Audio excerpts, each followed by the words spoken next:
Hello students, कैसे हैं आप? आई होप आप सभी अच्छे होंगे।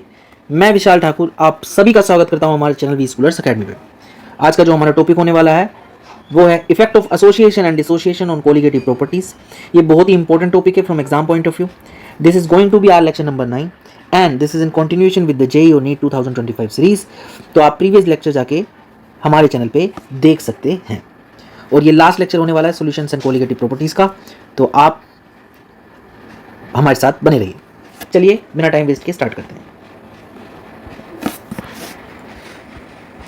तो सबसे पहले समझ लेते हैं इफेक्ट ऑफ एसोसिएशन और डिसोसिएशन। और बेसिकली एसोसिएशन और डिसोसिएशन क्या है, तो चलिए समझ लेते हैं effect of association and dissociation. और बेसिकली एसोसिएशन और डिसोसिएशन क्या है, तो हमने बात की थी हमारे इलेक्ट्रोलाइट और नॉन इलेक्ट्रोलाइट्स के बारे में पिछले लेक्चर में। इलेक्ट्रोलाइट्स वो हैं जो आपके क्या कर जाएंगे, एसोसिएट और डिसोशिएट कर सकते हैं। जैसे कि NaCl है, वो आपका क्या कर जाएगा, डिसोशिएट कर जाएगा। Na पॉजिटिव और Cl नेगेटिव है। और ऐसे ही नॉन इलेक्ट्रोलाइट है,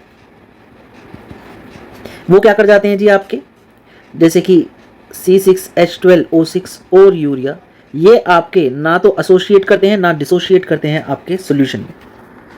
और कुछ ऐसे कंपाउंड होते हैं जैसे कि आपका benzoic acid. Benzoic acid benzene में क्या कर जाता है, आपका डाइमराइज कर जाता है। तो यानी यहाँ पे ये क्या कर गया, एसोसिएट कर गया। तो कुछ कंपाउंड ऐसे होंगे जो डिसोशिएट कर जाएंगे, कुछ कंपाउंड ऐसे होंगे जो एसोसिएट कर जाएंगे, और कुछ कंपाउंड ऐसे होंगे जो ना तो एसोसिएट करेंगे ना डिसोशिएट करेंगे। तो ऐसे कंपाउंड जो एसोसिएट और डिसोशिएट करते हैं, ये कोलिगेटिव प्रॉपर्टीज को चेंज करते हैं। ये कोलिगेटिव प्रॉपर्टीज इनके केस में एक्सपेक्टेड से अलग आती है। आई होप आप सभी को क्लियर होगा।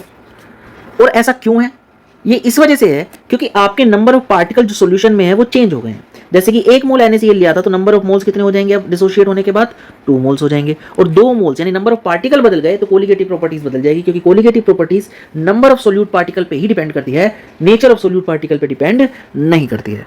तो अगर डिसोशिएट हो रहा है तो कोलिगेटिव प्रॉपर्टीज जनरली ज्यादा आएगी। जैसे कि एलिवेशन इन बॉइलिंग पॉइंट आपका डेल्टा TB क्या आएगा, ज्यादा आएगा। डिप्रेशन इन फ्रीजिंग पॉइंट यानी डेल्टा TF क्या आएगा, कम आएगा। डेल्टा TF क्या आएगा, ज्यादा आएगा। And in case of association, क्योंकि पार्टिकल क्या हो जाएंगे, कम हो जाएंगे। आपके 2 पार्टिकल एक में कन्वर्ट हो रहे हैं इन case of benzoic acid in benzene, तो यहाँ पे पार्टिकल की संख्या कम हो गई, तो इसलिए कोलिगेटिव प्रॉपर्टीज भी क्या हो जाएगी, कम हो जाएगी। आपका जो डिप्रेशन और एलिवेशन इन बॉइलिंग पॉइंट की जो बात करते हैं हम कोलिगेटिव प्रॉपर्टीज में, वो क्या हो जाएंगी, उनकी वैल्यूज कम हो जाएंगी। तो चलिए डिटेल में डिस्कस करते हैं। तो effect of association and dissociation.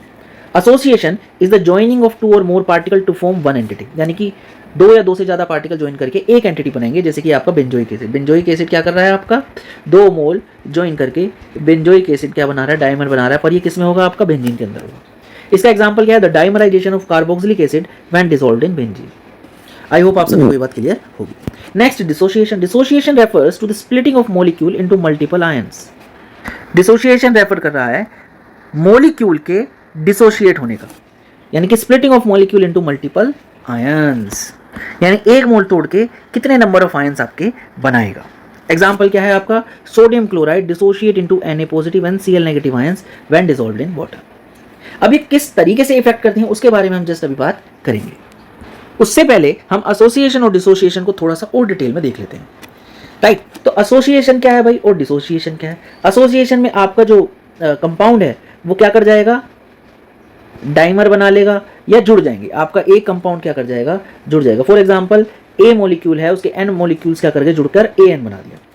Right, और डिसोसिएशन में क्या होगा, आपका कोई भी कंपाउंड है, सपोज A भी है, वो डिसोशिएट करके A पॉजिटिव और B नेगेटिव बनाएगा। राइट, अब इससे क्या होगा, the values of the colligative properties क्या आएंगी, are lower than the expected. जो एक्सपेक्ट कर रहे थे उससे कम आ रहे हैं। जैसे कि reduced boiling point and freezing point. आपको फ्रीजिंग पॉइंट और बॉइलिंग पॉइंट क्या कर गया, रिड्यूस कर गया। अब डिसोसिएशन के केस में क्या हो रहा है, जो कोलिगेटिव प्रॉपर्टीज है उनकी वैल्यूज कैसी आएंगी, higher. Higher values of colligative properties are observed, for example higher osmotic pressure and boiling point.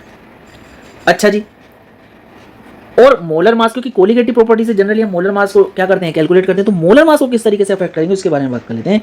तो एसोसिएशन के केस में observed molar mass is greater than the predicted, और डिसोसिएशन के केस में observed value of molar mass is lesser than the normal value. क्यों, क्योंकि हर colligative property जो है वो इनवर्सली प्रोपोर्शनल आ रही है generally molar mass of solute के। तो अगर आपकी कोलिगेटिव प्रॉपर्टी डिक्रीज करेगी तो मोलर मास इंक्रीज कर जाएगा, और कोलिगेटिव प्रॉपर्टी इंक्रीज करेगी तो मोलर मास क्या कर जाएगा, डिक्रीज कर जाएगा। तो एसोसिएशन के केस में कोलिगेटिव प्रॉपर्टीज क्या कर रही हैं, डिक्रीज कर रही हैं, राइट। तो मोलर मास क्या कर जाएगा आपका, इंक्रीज कर जाएगा। तो देखिए इसमें क्या आ रहा है, greater than the predicted value, right. और डिसोसिएशन के केस में क्या हो रहा है भाई, डिसोसिएशन के केस में आपकी कोलिगेटिव प्रॉपर्टीज बढ़ रही हैं तो मोलर मास क्या कर जाएगा, डिक्रीज कर जाएगा। आई होप यहां तक आपको सभी को क्लियर होगा। अब इसको कैसे कैलकुलेट करेंगे, इसको जनरली यूज करते हैं कैलकुलेट करने के लिए, जो चीज यूज करते हैं वो है वांट ऑफ फैक्टर। अब वांट ऑफ फैक्टर को मैं किससे डिनोट करता हूं, आई से डिनोट करता हूं। तो पहले समझ लेते हैं और उसके बाद हम बात करेंगे। तो वांट ऑफ फैक्टर की वैल्यू एसोसिएशन के केस में जनरली क्या आती है, लेस देन 1 आती है, और वांट ऑफ फैक्टर की वैल्यू डिसोसिएशन के केस में क्या आती है, जनरली ग्रेटर देन 1 आती है। यानी want Hoff factor generally number of particles को ही काउंट कर रहा है। अभी किस तरीके से कर रहा है उसके बारे में हम चर्चा करते हैं। अब वांट ऑफ फैक्टर की बात करें तो ये हमारा एसोसिएशन और डिसोसिएशन को क्या कर रहा है, काउंट कर रहा है। कैसे कर रहा है, the extent to which a substance associate or dissociate in a solution is described by van't Hoff factor. तो हमारे पास जो सोल्यूट है वो हो सकता है इलेक्ट्रोलाइट और हो सकता है नॉन इलेक्ट्रोलाइट हो। अगर सोल्यूट जो है हमारा नॉन इलेक्ट्रोलाइट है तो उसमें वांट ऑफ फैक्टर की वैल्यू क्या आएगी, 1, क्योंकि ना तो वो एसोसिएट होगा ना वो डिसोसिएट होगा। बट अगर इलेक्ट्रोलाइट की बात करूं मैं, जो कि पानी में जाके जनरली डिसोसिएट हो जाएंगे, यानी आयनिक कंपाउंड जैसे कि, तो जितने total number of ion present होंगे 1 फॉर्मूला यूनिट में, उतनी ही आपकी आई की वैल्यू हो जाएगी। फॉर एग्जांपल, पर ये तब होगा जब आपका कंप्लीट डिसोसिएशन होगा। NaCl जो है उसमें 2 आयन है, एक पॉजिटिव और एक नेगेटिव, तो आपकी आई की वैल्यू क्या हो जाएगी, आई की वैल्यू हो जाएगी 2। बट ये तब पॉसिबल है जब आपका डिसोसिएशन क्या है, 100%, और आयनिक कंपाउंड जनरली पूरे डिसोसिएट हो भी जाते हैं। बट अभी हम इसके बारे में बात करेंगे थोड़ी सी देर में, जो टेबल से बताऊंगा मैं कि अलग अलग कंसंट्रेशन पे डिसोसिएशन अलग अलग हो सकता है। और अगर आपको कंसंट्रेशन मेंशन नहीं है या ये नहीं बोला है कि फुल्ली डिसोशिएटेड है या पार्शियली डिसोशिएटेड है, तो मैं मान के चलूंगा कि जितने आयंस है उतनी ही आई की वैल्यू आ जाएगी, अगर वो स्ट्रॉन्ग इलेक्ट्रोलाइट है तो। अब इस आई की वैल्यू को कैलकुलेट करते कैसे, तो want Hoff factor offers an insight on the effect of solute on the colligative properties of the solution. इसको डिनोट करते हैं आई सिंबल से, और इसको डिफाइन किया जा सकता है या कैलकुलेट किया जा सकता है, I is equal to normal molar mass divided by abnormal molar mass, या फिर observed colligative property divided by calculated colligative properties, और total number of moles of particle after association और dissociation divided by number of moles of particle before association और dissociation. I hope आप सभी को ये clear होगा। अब यहाँ पे जो ये एबनॉर्मल मोलर मास दिया है, ये बेसिकली क्या है, abnormal molar mass is the experimentally determined molar mass, experimentally determine किया गया है। एंड कैलकुलेटेड कोलिगेटिव प्रॉपर्टी का मतलब क्या है, ये तब की कोलिगेटिव प्रॉपर्टी है जब आपका जो सोल्यूट है वो नॉन वोलेटाइल है और वो ना तो एसोसिएट कर रहा है ना ही क्या कर रहा है, वो डिसोसिएट कर रहा है। आई होप आप सभी को यहां तक क्लियर होगा। इसको बाकी हम एग्जांपल से क्या कर लेंगे, समझ लेंगे। तो चलिए कोलिगेटिव प्रॉपर्टीज के बारे में पहले बात कर लेते हैं। जो कोलिगेटिव प्रॉपर्टीज अभी तक हमने पढ़ी है वो है relative lowering of vapour pressure, elevation in boiling point, depression in freezing point and osmotic pressure. इसमें हमने जो सोल्यूट माना था वो सोल्यूट कैसा था, एक तो नॉन वोलेटाइल था, राइट, और नॉन इलेक्ट्रोलाइट था, यानी वो एसोसिएट या डिसोसिएट नहीं हो रहा था। और तब कोलिगेटिव प्रॉपर्टीज की जो वैल्यू आ रही थी वो ये थी, osmotic pressure is equal to pi equal to CRT, delta TF is equal to KFM, delta TB is equal to KBM, and P naught A minus PS is divide by P naught A is equal to mole fraction of solute. But अगर electrolyte जो हो वो आपका non electrolyte की जगह कैसा हो जाए, इलेक्ट्रोलाइट हो जाए, इट मीन्स आपका एसोसिएशन और डिसोसिएशन जैसी चीजें आने लगे, तब क्या होगा भाई, ये जो कोलिगेटिव प्रॉपर्टीज हैं इससे आपकी वैल्यू सही नहीं आएंगी, ये दोनों अनइक्वल हो जाएंगे, यानी ये वाले फॉर्मूलेज में यूज नहीं कर सकता। तो एसोसिएशन और डिसोसिएशन के केस में मैं कौन से फॉर्मूलाज यूज करूंगा, कैसे मैं कोलिगेटिव प्रॉपर्टीज को कैलकुलेट करूंगा। So in case of association and dissociation मेरा वांट ऑफ फैक्टर आ जाएगा विच इज आई, और एसोसिएशन और डिसोसिएशन के केस में जो कोलिगेटिव प्रॉपर्टीज के फॉर्मूले हो जाएंगे वो कुछ ये हो जाएंगे। Relative lowering of vapour pressure में क्या यूज करूंगा, P naught minus P divide by P naught equal to IN2 by N1, जहाँ पे 2 क्या है आपका सोल्यूट है और 1 क्या है आपका सॉल्वेंट है। आई होप आप सभी को ये बात क्लियर होगी। एलिवेशन इन बॉइलिंग पॉइंट क्या हो जाएगा, delta TB is equal to IKBM, depression in freezing point क्या हो जाएगा, delta TF equal to IKFM, and osmotic pressure of solution क्या हो जाएगा, pi is equal to ICRT, और C को मैं लिख सकता हूँ number of moles divide by volume. I hope आप सभी को ये बात क्लियर होगी। अब इस I को कैसे कैलकुलेट करेंगे, I को कैलकुलेट करने के लिए हमने 3 फॉर्मूले अभी आपको दिखाए थे, आप उससे कैलकुलेट कर सकते हैं।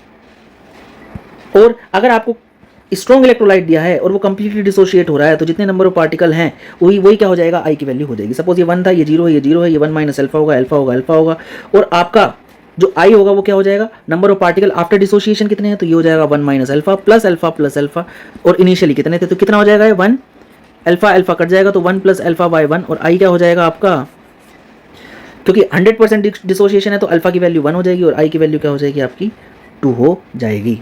आई होप आप सभी को ये बात क्लियर होगी। तो चलिए आगे बढ़ जाते हैं। नेक्स्ट टॉपिक है हमारा relation between degree of dissociation and want Hoff factor. तो वांट ऑफ फैक्टर क्या है, किसी नोट करता हूँ मैं आई से, और डिग्री ऑफ डिसोसिएशन क्या होता है, अल्फा होता है। ऊपर के केस में हमने माना था कि आपका जो डिसोसिएशन है वो 100% है, बट सपोज कि डिग्री ऑफ डिसोसिएशन आपका किसी भी इलेक्ट्रोलाइट का, चाहे वो स्ट्रॉन्ग हो चाहे वो वीक हो, आपका जो हो वो 100% ना हो, यानी कि कुछ और वैल्यू हो, तब आई की वैल्यू क्या आएगी और आई किस तरीके से आपका अल्फा पे डिपेंड होगा। तो सपोज पहले हम मान लेते हैं, केस ले लेते हैं डिसोसिएशन का। तो जो आपका एक पार्टिकल है ए, वो बना रहा है आपके N particle N P, right. Initially मैंने जो ए के मोल लिए थे वो कितने लिए, 1 लिए, और जो इनिशियली जो पी था वो हमारा कितना था, 0 था। आफ्टर डिसोसिएशन क्या हुआ, ए में से कुछ पार्टिकल टूट गए, सपोज मैंने क्या मान लिया, अल्फा मोल टूट गए, तो आपके पी कितना बन जाएगा, N into alpha. I hope आप सभी को क्लियर होगी ये बात।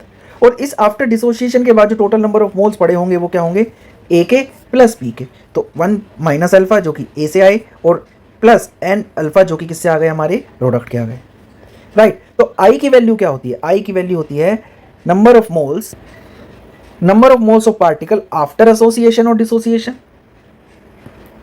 जो कि क्या आ गया, ये आ गया 1 minus alpha plus N alpha, और number of moles of particle before association और डिसोसिएशन। तो बिफोर की ज़्यादा सिर्फ और सिर्फ ए पड़ा था जो कि 1 मोल था, तो वो क्या आ गया 1। तो कितना आ गया, 1 minus alpha plus N alpha. इसको मैं सोल्व करूंगा तो कितना आ जाएगा जी, ये आ जाएगा कुछ 1 प्लस अल्फा एन माइनस 1, और यहाँ से इसको रीअरेंज अगर कर दूंगा तो अल्फा की वैल्यू आ जाएगी alpha equal to I minus 1 by N minus 1। I hope आप सभी को क्लियर होगा। अब यहाँ पे चाहे तो अगर आई की वैल्यू निकालनी है तो आप अल्फा की वैल्यू डालते रहिए, यानी कि आप मान लीजिए 50% डिसोसिएशन है, मान लीजिए आपका 50% डिसोसिएशन है तो अल्फा की वैल्यू हो जाएगी 0.5। अगर आप कहेंगे 100% डिसोसिएशन है तो अल्फा की वैल्यू हो जाएगी 1। अगर आप कहेंगे 80% डिसोसिएशन है तो अल्फा की वैल्यू हो जाएगी 0.8। तो आप इन वैल्यूज़ को यूज़ करके आई की वैल्यू कैलकुलेट कर सकते हैं। आई होप आप सभी को क्लियर होगा। ये था केस ऑफ एसोसिएशन। तो चलिए नेक्स्ट केस डिस्कस करते हैं। इन केस ऑफ एसोसिएशन आपका अल्फा और आई में रिलेशन क्या आएगा, राइट। तो हमने एक एग्जाम्पल ले लिया जिसमें ए जो था वो आपका रिएक्टेंट था, उसके एन मोल लिए थे आपने, और वो एसोसिएट करके क्या बना रहा था, ए एन, यानी कि एन के एन पार्टिकल जो है, यानी कि एन के एन मोल क्या है, वो एसोसिएट करके एक मोलिक्यूल बना रहे थे। तो इनिशियल मोल की अगर मैं बात करूं तो एन ए में एन ए और ए एन, इनिशियल मोल की बात करूं तो एन ए के मैंने कितने मोल ले रखे हैं, यानी कि इसके मोल कितने मोल ले रखे हैं, 1। ए के मैंने 1 मोल ले रखे हैं, और ए एन जो बना वो क्या है, 0, यानी ए एन अभी बनना चालू नहीं हुआ है। अब मैंने क्या करा, एसोसिएट जब होना चालू हुआ तो इसका कुछ पोर्शन जो है, इसका कुछ पोर्शन क्या है, टूट के आपका एसोसिएट होना चालू हो जाएगा। तो सपोज मैंने मान लिया अल्फा मोल जो है वो एन ए के आपके टूट के आपको क्या दे रहे हैं, आपको क्या देंगे, ये जितने भी देंगे, जितने भी हो जाएंगे वो क्या कर जाएंगे, डिवाइड कर जाएंगे एन से, क्योंकि एन मोल 1 दे रहा है, एन मोल क्या दे रहा है, 1 दे रहा है। तो अल्फा कितना देगा, तो अल्फा कितना देगा भाई, अल्फा देगा alpha by N. I hope आप सभी को ये बात क्लियर होगी। अब ये कैसे समझेंगे, एन मोल जो है वो 1 मोल दे रहा है, यानी कि इसको मैं ऐसे भी लिख सकता हूँ एन बाई एन, तो एन मोल 1 बाई एन से मल्टीप्लाई हो रहा है। तो ऐसे ही अल्फा मोल कितने देंगे, अल्फा मोल 1 बाई एन से क्या हो जाएगा, मल्टीप्लाई हो जाएगा। तो आफ्टर एसोसिएशन आपके मोल्स जो हैं वो ये हैं, ये ए के हैं और ये ए एन के हैं। आई होप आप सभी को क्लियर होगा। तो टोटल मोल्स कितने हो जाएंगे आफ्टर एसोसिएशन, वो हो जाएंगे दिस प्लस दिस, तो ये हो जाएगा 1 minus alpha plus alpha by N, right. और इनिशियली मोल कितने थे आपके, इनिशियल जो था सिर्फ और सिर्फ ए था और उसके 1 मोल ही थे। तो आई की वैल्यू क्या हो जाएगी, number of moles after association divided by initial mole. तो number of mole after association कितने हैं ये, और इसको डिवाइड किससे करूंगा, 1 से, तो वैल्यू क्या आ जाएगी, यही आ जाएगी। आई होप आप सभी को क्लियर होगा। तो आई आ जाएगा आपका 1 minus alpha plus alpha by N, और यहाँ से मैं किसकी वैल्यू निकाल सकता हूँ, अल्फा की वैल्यू निकाल सकता हूँ इन टर्म्स ऑफ आई, और अगर मैं वो निकालता हूँ तो वो क्या आ जाएगी आपकी, I minus 1 divided by 1 by N minus 1। ये आ जाएगा इन केस ऑफ एसोसिएशन। तो यहाँ पे आप अल्फा की वैल्यू पुट कर करके आई निकाल सकते हैं, या फिर अगर आपके पास आई की वैल्यू गिवन है तो आप अल्फा निकाल सकते हैं। तो चलिए बात कर लेते हैं आपके आई की वैल्यू की। अगर आपका कंप्लीट डिसोसिएशन है या पार्शियल डिसोसिएशन है या फिर इनकम्प्लीट डिसोसिएशन, तो जनरली हम साल्ट्स की बात कर रहे हैं, और सोल्ट जो होते हैं वो स्ट्रॉन्ग इलेक्ट्रोलाइट होते हैं, और स्ट्रॉन्ग इलेक्ट्रोलाइट जनरली आपके क्या होते हैं, कंप्लीटली डिसोशिएट हो सकते हैं। तो अनटिल अनलेस आपको कुछ भी नहीं दे रखा हो तो आपको मान के चलना है कि वहाँ पे क्या हो रहा है, कंप्लीट डिसोसिएशन हो रहा है। तो जितने आयंस बनेंगे उतनी ही आई की वैल्यू हो जाएगी। तो NaCl में 2 आयन है और कंप्लीट डिसोसिएशन होगा तो आई की वैल्यू क्या हो जाएगी, 2। KCl में 2 आयन है तो आई की वैल्यू हो जाएगी 2। MgSO4 में भी 2 आयन है, Mg2 पॉजिटिव और SO4 2 नेगेटिव, तो इसमें भी आई की वैल्यू हो जाएगी 2। और K2SO4 में कितने आयन है, 3 आयन है 2 के पॉजिटिव और एक SO4 2 नेगेटिव, तो आपकी आई की वैल्यू हो जाएगी 3। कब? जब आपका डिसोसिएशन कैसा होगा? कंप्लीट होगा। बट अगर आप इनकम्प्लीट या पार्शियल डिसोसिएशन की बात करें तो यहाँ पे आई की वैल्यू क्या आएगी? देखिए अलग अलग आ रही है। आई होप आप सभी को ये बात क्लियर होगी। और इसमें एक चीज़ और नोट करने वाली है बात है कि अगर आपकी कंसंट्रेशन आपकी देखिए डिक्रीज करेगी, कंसंट्रेशन डिक्रीज करेगी तो आपका डिसोसिएशन बढ़ रहा है, यानी आई की वैल्यू क्या कर रही है? आपकी इंक्रीज कर रही है। तो चलिए एक सवाल कर लेते हैं। सवाल है आपका, determine the amount of CaCl2। I की वैल्यू आपको गिवन है, dissolve in 2.5 litre of water such that its osmotic pressure is 0.75 atm at 27 degree centigrade. पहले देख लेते हैं आपको गिवन क्या क्या है। आपको आई गिवन है CaCl2 का which is 2.47, dissolve in 2.5 litre of water, volume आपको गिवन है 2.5 लीटर, ओस्मोटिक प्रेशर आपको गिवन है 0.75 atm और टेम्परेचर आपको गिवन है 27 डिग्री सेंटीग्रेड या फिर 300 केल्विन। अब हमें कैलकुलेट क्या करना है? हमें कैलकुलेट करना है अमाउंट ऑफ CaCl2। तो देखते हैं कैसे कैलकुलेट करेंगे। तो हमारे पास इक्वेशन है पाई इक्वल टू ICRT, क्योंकि एसोसिएशन और डिसोसिएशन होगा। और पाई की वैल्यू क्या हो जाएगी? आई। सी को मैं और तोड़ सकता हूँ which is number of moles of solute divide by volume of solution in litre into RT। और आप यहाँ से क्या निकाल, तो यहाँ से आप number of moles of solute निकाल सकते हैं विच इज़ NB। NB क्या हो जाएगा? Pi into VL divided by RT and I। ये आपकी वैल्यू आ जाएगी, राइट। तो चलिए वैल्यूज़ रख देते हैं। तो पाई की वैल्यू कितनी दी है आपको?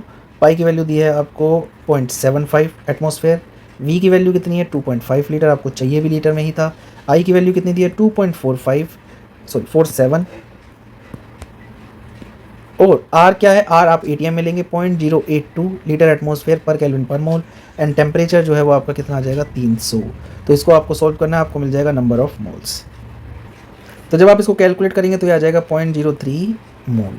अब आपको निकालना है मास, यानी वेट या अमाउंट ऑफ CaCl2। तो वो हो जाएगा आपका moles into molar mass. Molar mass of CaCl2 आप निकाल लीजिए, ये आ जाएगा CaCl2, Ca is 40, Cl is 35.5 into 2, तो ये आ जाएगा 71 + 40 7 4 11 111। इसको मल्टीप्लाई करेंगे 111 से, तो आपका क्या आ जाएगा? Weight of CaCl2। ये जो वैल्यू आ जाएगी 3.425 ग्राम।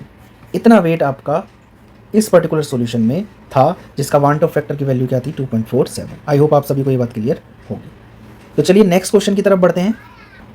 नेक्स्ट क्वेश्चन क्या कहता है आपको? Determine the osmotic pressure of the solution prepared by dissolving 25 milligram of K2SO4 in 2 litre of water at 25 degree centigrade assuming that it is completely dissociated. आपको बोल ही दिया है कंप्लीटली डिसोशिएट हो रहा है। तो चलिए देख लेते हैं आपको गिवन क्या क्या है। आपको ऑस्मोटिक प्रेशर निकालना है, डिटरमाइन करना है। डिसॉल्व क्या किया? 25 मिलीग्राम ऑफ K2SO4, यानी वेट दिया है आपको K2SO4 का, वो कितना है? 25 मिलीग्राम, यानी कि कितना है? 25 × 10⁻³ ग्राम, राइट। और वॉल्यूम ऑफ सॉल्यूशन आपको दिया है 2 लीटर, टेम्परेचर आपको दिया है 25 degree centigrade, it means 298 kelvin. और क्योंकि K2SO4 आपका कंप्लीटली डिसोशिएट हो रहा है, यानी ये डिसोशिएट करने के बाद क्या देगा? 2K positive plus SO4 2 negative. और यहाँ पे कितने आयन्स बन रहे हैं? आपके 3 आयन बन रहे हैं। तो आई की वैल्यू क्या हो जाएगी? आपकी 3 हो जाएगी। तो चलिए कैलकुलेट करते हैं osmotic pressure which is pi is equal to ICRT।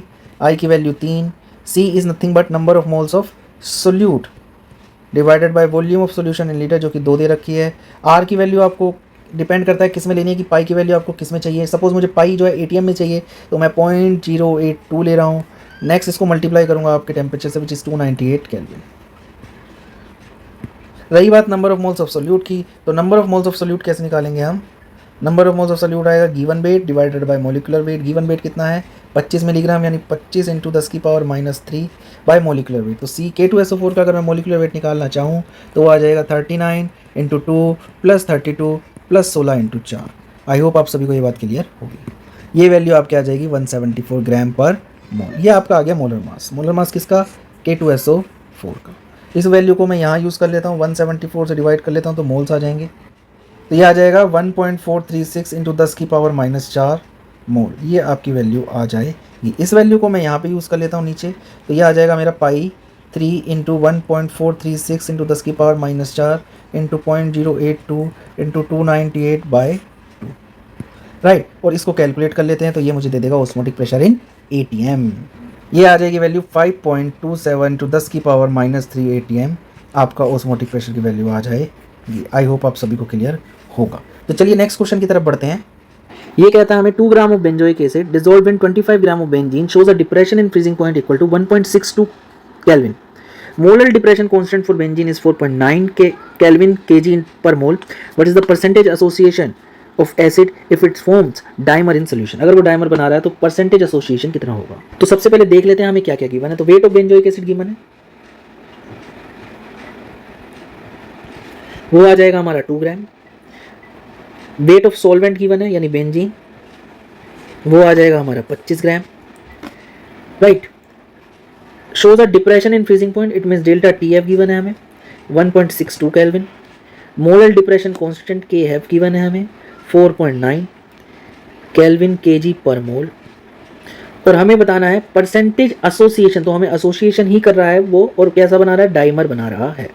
तो होता क्या है, C6H6COOH अपने ही मॉलिक्यूल से कनेक्ट करके आपका एसोसिएट हो जाता है और डाइमर बनाता है। तो C6H6COOH C6H5COOH का ट्वाइस ये बना देगा। अब ये होता कैसे? तो C6H5COOH और C6H5COH and C double bond O, ये क्या करेगा? हाइड्रोजन बॉन्डिंग की वजह से आपका डाइमर बना लेता है और डाइमर बना के कुछ ऐसा सा बन जाता है। राइट, तो सबसे पहले जो हमें कैलकुलेट करना है वो है मोलैलिटी। मोलैलिटी ऑफ सॉल्यूशन क्या है, इसकी हमें जरूरत पड़ेगी। तो ये होता है number of moles of solute पर केजी ऑफ द सॉल्वेंट। तो number of moles of solute कितने आ जाएंगे आपके? Given weight of benzoic acid which is 2 gram divided by it's molecular weight. तो मोलिकुलर वेट क्या आ जाएगा? C6H6COOH का आ जाएगा 12×72 plus 6 plus 12 plus 16 plus 16 plus 1। इसको आप सोल्व करेंगे तो ये आ जाएगा, सॉरी एक मिस्टेक है, यहाँ पे C6H5 होगा तो यहाँ पे ये 5 आ जाएगा और ये वैल्यू आ जाएगी 122 ग्राम पर मोल। तो यहाँ पे मैं क्या यूज़ करूँगा? 122। और आपको सोलवेंट का मास कितना दिया है? सोलवेंट का मास आपको 25 ग्राम दिया है, क्योंकि ये मुझे केजी में चाहिए तो मैं कितने से मल्टीप्लाई करूँगा? 1000 से, और इसकी वैल्यू मैं कैलकुलेट करूँगा। तो ये आ जाएगा मेरा मोल पर केजी, ये वैल्यू आ जाएगी 0.6557 मोल पर केजी। आई होप यहाँ तक आप सभी को क्लियर होगा। अब हमें पता है जो डेल्टा TF है वो होता है I into KF into M, अगर चीज़ें एसोसिएट या डिसोशिएट करें तो हमें डेल्टा TF की वैल्यू दे रखी है। डेल्टा TF की वैल्यू है 1.62। आपको I की वैल्यू निकाल सकते हैं यहाँ से, और KF आपको गिवन है विच इज़ 4.9, और मोलैलिटी जो अभी आपने कैलकुलेट करी है 0.6557। तो यहाँ से आप I की वैल्यू निकाल सकते हैं। यहाँ से अगर I की वैल्यू निकाले वो आ जाएगी 1.62 डिवाइडेड बाई 4.9 इंटू 0.6557, और अगर इसको कैलकुलेट करें तो ये वैल्यू आ जाएगी हमारी 0.504। राइट, तो अगर मैं देखूं जो हमारी रिएक्शन है वो है जिसमें बेंजोइक एसिड C6H5COOH क्या कर गया? आपका एसोसिएट कर गया, डाइमर बना गया, C6H5COOH का डाइमर। तो 2 मोल 1 मोल ऑफ डाइमर बना रहे होंगे। ठीक है, तो मान लीजिए मैंने इनिशियल मोल लिए थे बेंजोइक एसिड के थे वो बनते और अभी डाइमर बनना स्टार्ट नहीं हुआ। फाइनल मोल कितने हो जाएंगे आपके? 1 माइनस अल्फा, और ये हो जाएगा आपका अल्फा बाई 2। तो I की वैल्यू क्या हो जाएगी? मोल्स आफ्टर एसोसिएशन और dissociation, that is 1 minus alpha plus alpha by 2 divided by initial mole taken, this is 1। तो ये वैल्यू आ जाएगी आपकी 1 माइनस अल्फा बाई 2। राइट, तो आपने I की वैल्यू ऊपर कैलकुलेट कर रखी है, वो कितनी आई है जी आपकी I की वैल्यू? ये आई है 0.504 1 माइनस अल्फा बाई 2। यहाँ से मैं अल्फा की वैल्यू कैलकुलेट कर सकता हूँ। अल्फा की वैल्यू कितनी आ जाएगी? अल्फा बाई 2 1 माइनस 0.504, ये आ जाएगी हमारी 0.496, और मल्टीप्लाई करूँगा तो अल्फा आ जाएगा हमारा 0.992। राइट, और अगर मैं ये एसोसिएशन का है तो परसेंटेज एसोसिएशन अगर मैं निकालना चाहूँ तो वो आ जाएगा अल्फा इंटू 100। तो अल्फा कितना है? 0.992 इंटू 100, ये हो जाएगा आपका 99.2%। इतना बेंजोइक एसिड आपका क्या हो जाएगा? एसोसिएट हो जाएगा। आई होप आप सभी को क्लियर होगा। तो आज के लिए बस इतना ही। इसी तरह की वीडियोस के लिए हमारे साथ बने रहिए। हमारा ये चैप्टर समाप्त हो चुका है। नेक्स्ट जो चैप्टर होगा वो हम जल्दी ही लेके आएंगे, और आप हमें कमेंट बॉक्स में भी बता सकते हैं कि आपको नेक्स्ट चैप्टर कौन सा चाहिए। तो अगर आपको ये वीडियो अच्छी लगी तो लोगों के साथ शेयर कीजिए, ऐसे स्टूडेंट्स के साथ शेयर कीजिए जिनको इस तरह की वीडियोस की ज़रूरत है। इससे हमें भी मोटिवेशन मिलता है कि हमारी वीडियोस कोई देख रहा है। तो नेक्स्ट वीडियो आने तक थैंक यू, सायोनारा, शबा खैर, बाय बाय। तो स्टूडेंट हमारे कुछ चैनल जिन्हें आप फॉलो कर सकते हैं, जैसे कि threads, YouTube, Facebook, website and Insta पे हमें फॉलो करना ना भूलें, क्योंकि उस पर हम हमेशा हर दिन एक क्वेश्चंस अपलोड करते हैं जिसका सॉल्यूशन हम नेक्स्ट डे आपको देते हैं। आप उसको सॉल्व करके नेक्स्ट डे अपना सॉल्यूशन चेक कर सकते हैं कि आपने सही किया या नहीं किया। और अगर किसी को इस तरह की चीज़ों की केमिस्ट्री में किसी तरह की प्रॉब्लम है और कोई भी ज़रूरत है तो वो हमें आप कमेंट सेक्शन में बता सकते हैं, हम आपकी प्रॉब्लम को दूर करने में हेल्प करेंगे। जब तक नई वीडियो नहीं आती तब तक के लिए थैंक यू सो मच। सायोनारा, शब्बा खैर, बाय बाय।